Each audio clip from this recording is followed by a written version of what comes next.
My name is Matt Moog. I'm the founder and CEO of Viewpoints. Matt, before we talk about Pulse, talk a little bit about Viewpoints and what the initial vision was and how it has developed over 7 years. Sure. Viewpoints is a consumer reviews platform. We've always been very focused on knowing the reviewers, the people who contribute the reviews, and trying to build a rich social profile of them and give both brands and consumers the ability to interact with them. The original sort of inspiration for the business, honestly, was that my father had gotten very sick, and I went online looking for other people who had the same experiences that I could learn from, and just found that there really wasn't a good resource there. So started looking at ways to engage people in sharing their own experiences, and that's sort of the essence of consumer reviews. It's the core premise of them. That's really where it comes from.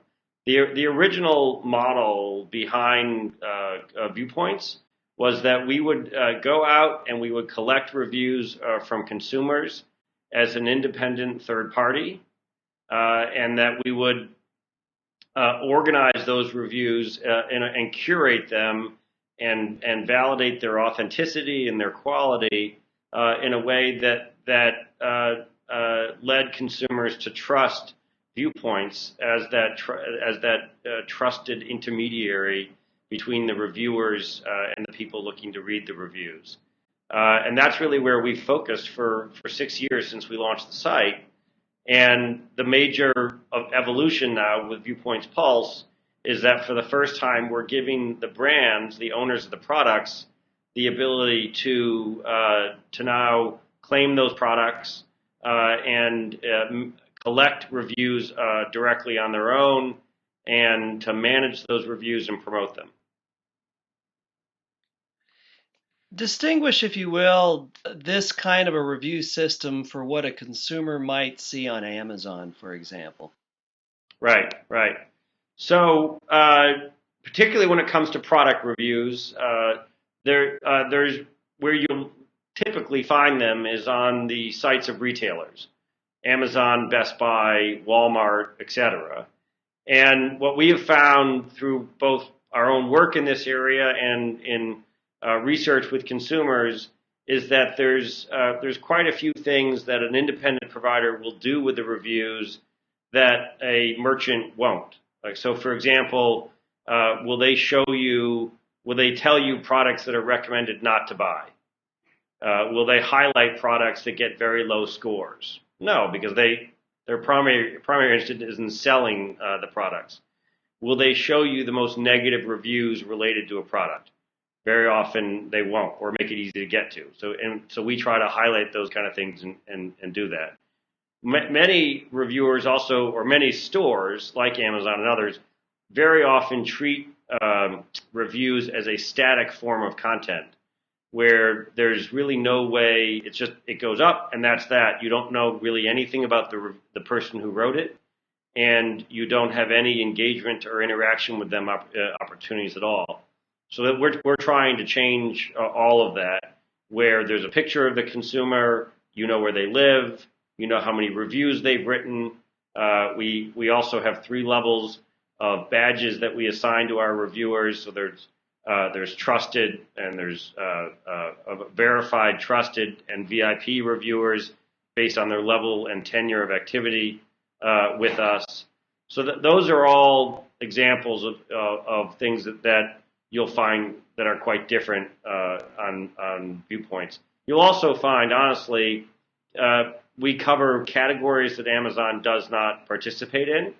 We cover cable providers and insurance providers and things like that, but we also cover a whole range of categories like mattresses and tools and other things, in some cases that Amazon doesn't sell at all.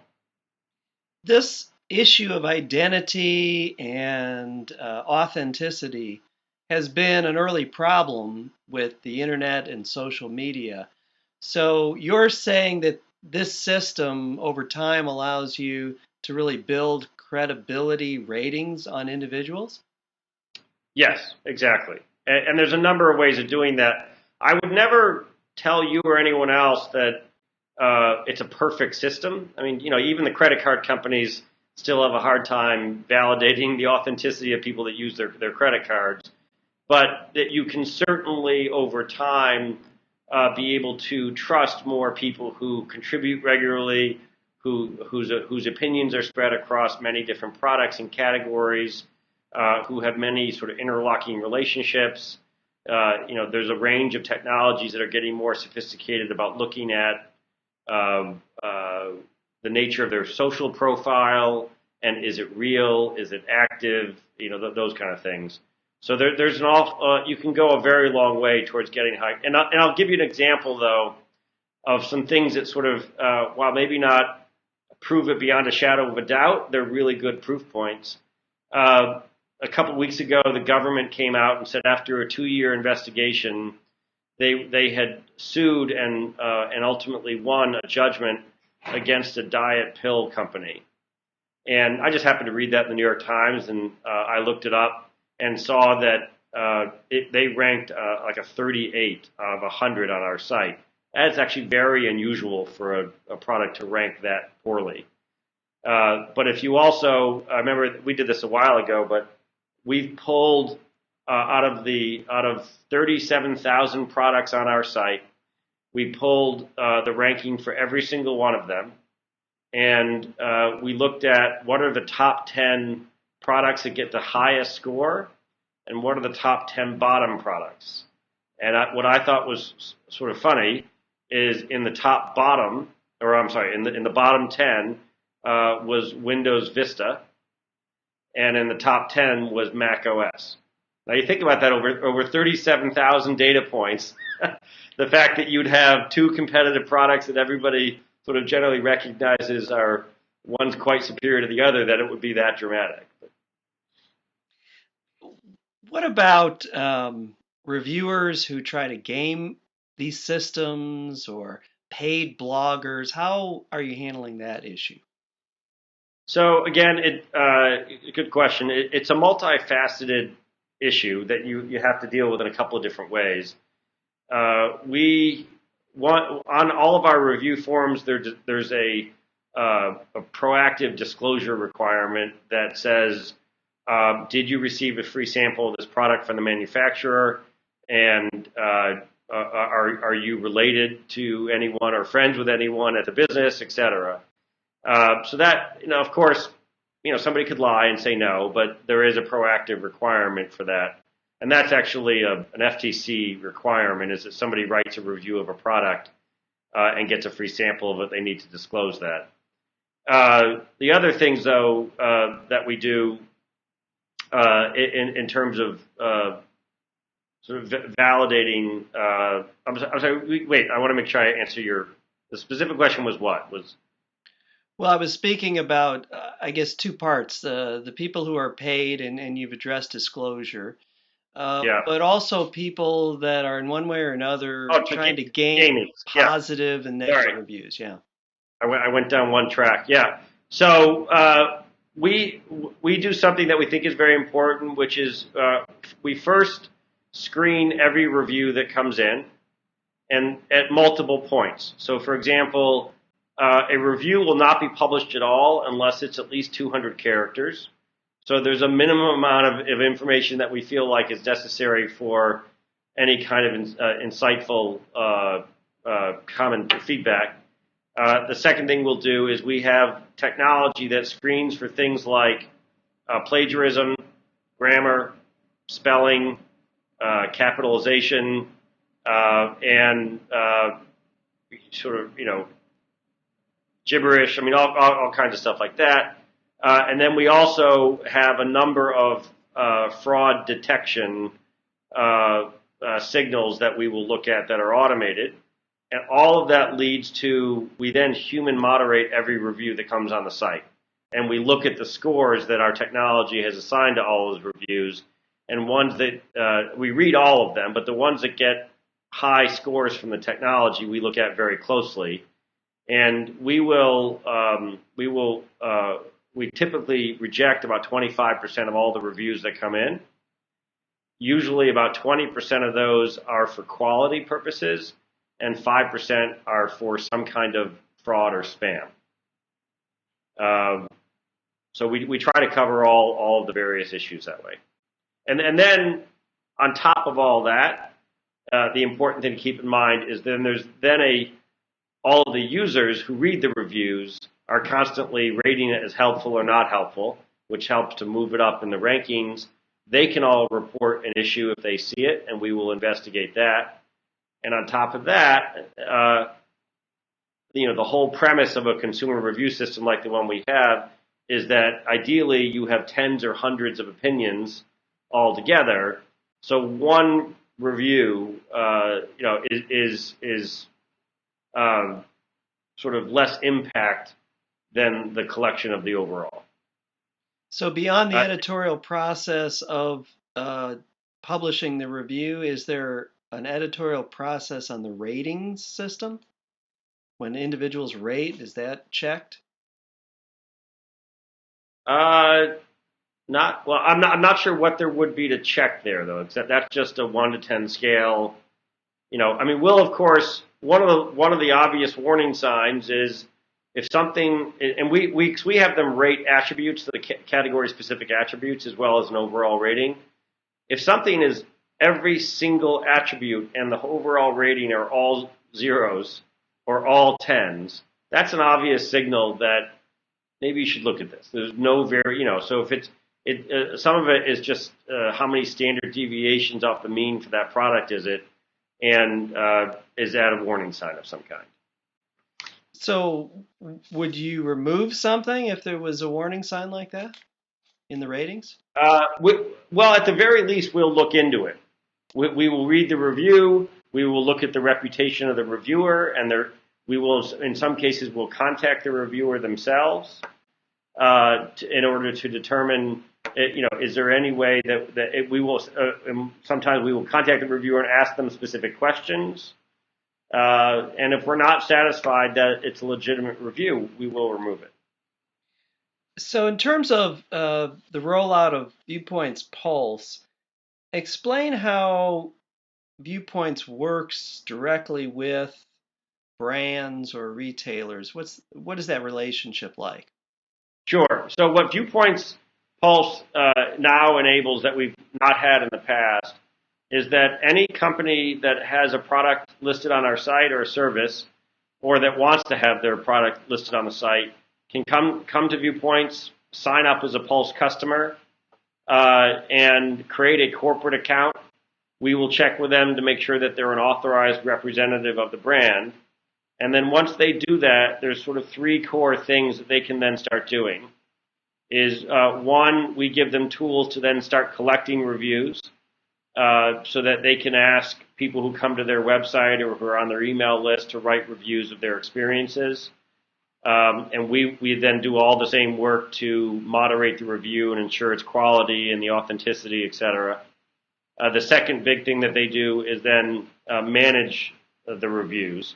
And that manage the reviews includes everything from enhancing the description of the product and photos of the product, et cetera, to replying to reviews as an authorized representative of the brand, and replying in a way that's public and can be seen by other users. We also allow them to, we give them pretty advanced analytical reports that show them how their products rank in the category on a number of key attributes versus their competitors. We give them some insight into both the volume and the nature of reviews in a longitudinal way, so over time. And then we give them tools to promote the reviews. So we have a partnership with Google where all of the reviews are fed directly into Google Shopping and Google Search. We encourage reviewers to publish their individual reviews on Facebook and on Twitter. We allow the brands to do the same and to retweet those or to do their own. So there's lots of opportunities to follow the brands, etc. So it's collect, manage, and promote more customer reviews of their business. One of the points that I wanted to address was what's happening in this industry. And I read about the merger of Bizarre Voice and all of that was going on in terms of the Justice Department. What do you see going forward in terms of the state of competition, this industry looking forward? Well, it for the last several years, it's been less competitive than I think customers would like to see it. Bizarre Voice raised $200 million.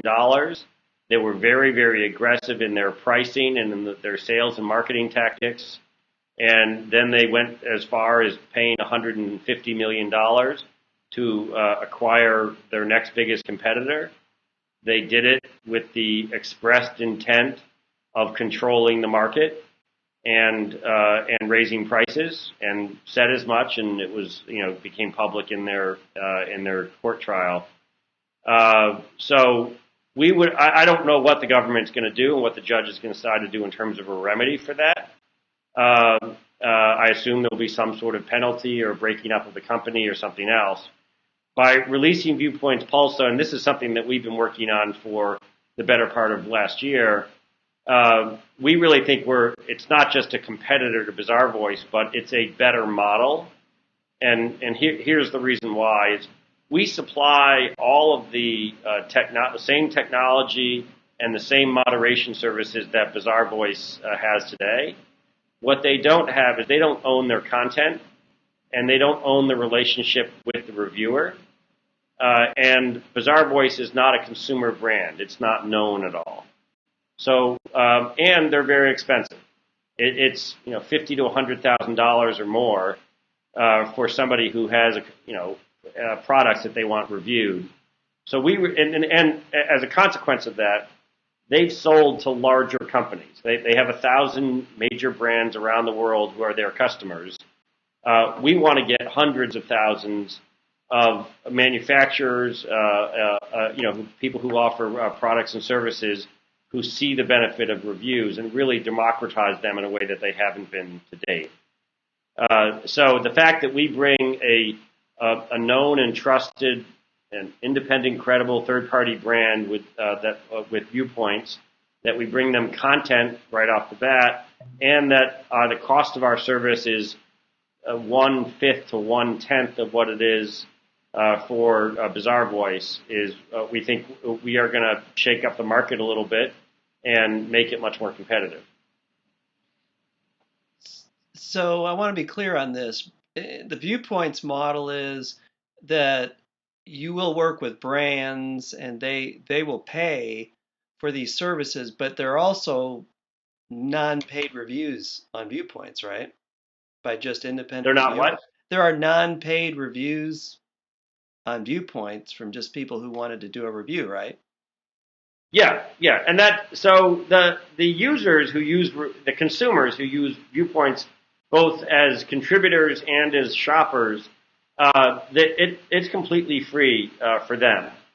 And if a brand just wants to have us collect their reviews and not be able to collect them on their own and not be able to get the insight reports or reply to reviews or then we'll continue to do that. But if they want to sort of proactively manage it and reach out to consumers and promote it, then they'll need to pay us as a business customer. Got it. Maybe I have time for one more question or so. One of the things that I've become interested in the last year is the number of startup companies working out of Chicago as opposed to Silicon Valley or somewhere else. Sure. You've been there a while. Tell me a little bit about what you see in that culture right now. Yeah, so I came to Chicago in 1994 working for Microsoft and left for my first startup in 1996. And ultimately at that startup, we raised $100 million. We took it public, and I was there for 10 years. and then 7 years ago started Viewpoints, and have since then started 3 other companies as well. And one of which is builtinchicago.org, which is an online community for tech entrepreneurs in Chicago. And the growth over the last 3 years, 5 years has been really significant. And the way we measure the growth is how many people are working in digital technology in Chicago, how many startups are there every year, how many total companies, how much money has been raised, and to the extent that there's been sales or acquisitions, how much of those. And it's very substantial growth, and it's very broad-based.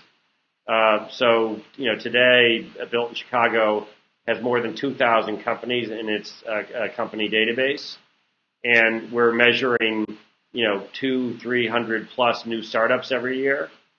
So, roughly speaking, one every 48 hours or so.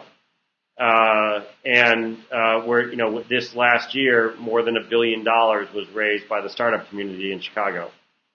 So, the momentum and the growth has been very significant. And to me, having started now 5 companies in Chicago, there's no doubt the talent is here, the capital is here, all of the various sort of supporting infrastructure and everything else. Of course, a major advantage of Chicago versus some other markets is we also have a lot of customers here, a lot of big companies who need to buy these kinds of services, with a lot of big advertisers, et cetera. So I'm very optimistic about the continued growth of Chicago. We're all here, big admirers of Silicon Valley, but I think it's important for the rest of for the United States to, in terms of economic development, the country as a whole needs to, 1, be more entrepreneurial, and 2, embrace technology, and that's exactly what we're trying to do. Have the colleges and universities in Chicago then responded to the challenge of this new landscape? Yes, I in a very broad-based way, but particularly very well-known top-tier schools like Northwestern and University of Chicago. They've really made a major turn in the direction of entrepreneurism and technology. They've brought on a lot of new faculty. They've started new courses.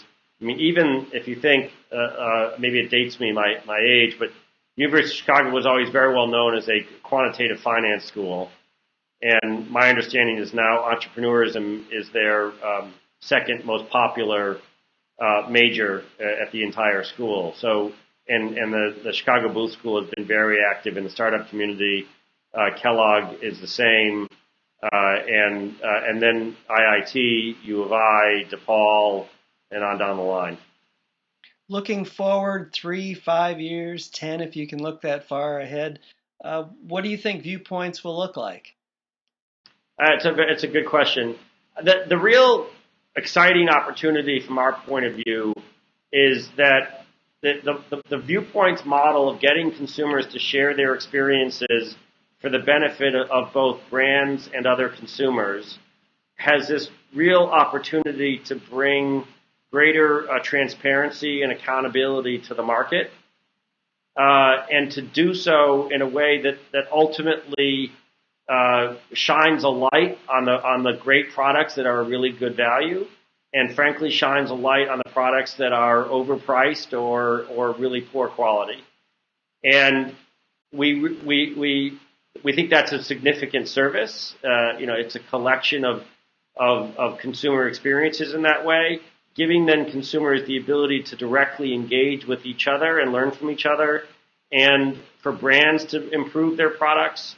That's a pretty cool thing that we think we can. We've already had 100 million people use Viewpoints.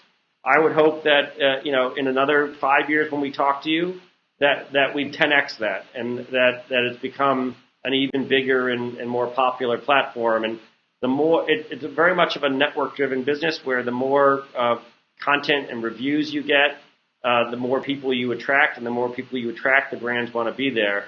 So it's an excellent long-term cumulative build. Global, China, India? I mean, does this have the potential to be more global than it is now? Oh, absolutely. We're primarily U.S. based at this point, but there's no reason at all that we wouldn't start expanding to other countries, which we'll be doing this year. Great. Is there anything else that we haven't talked about that you feel is important to mention? No, no. I mean, I think you understand sort of the sort of the importance of Viewpoints Pulse for us and the way it fits into everything. The things I guess I would leave you with is we really view our role in this as to be the trusted and sort of intelligent intermediary where we're curating the information and bringing it forward. We have a data scientist on staff, we have editors on staff, and the two of them work hand in hand to try to really deliver a lot of value from all that content we get, because we're collecting thousands of reviews a day, and there's a lot of hidden value that needs to be unlocked. The end result of all that, hopefully, is that we use all of that data and all of that insight in the whole model to help individual consumers find the product that is right for their particular needs. And I don't know about you, but I mean, I have products in my house that I use almost every day that I've used for 20 years. And when you think about the environment and sustainability and people's need to sort of spend money in places where it matters, I'd rather get something that lasted for a long time, that didn't fill a landfill, and go spend my money on healthcare or education rather than disposable consumer goods. Great. Well, Matt, it's been a pleasure meeting you and talking with you. And as I work on this, I may have a follow-up question or two that I'll funnel your way. Okay, good. Great. Thank you. Thank you. All right, take care. Yeah. Bye.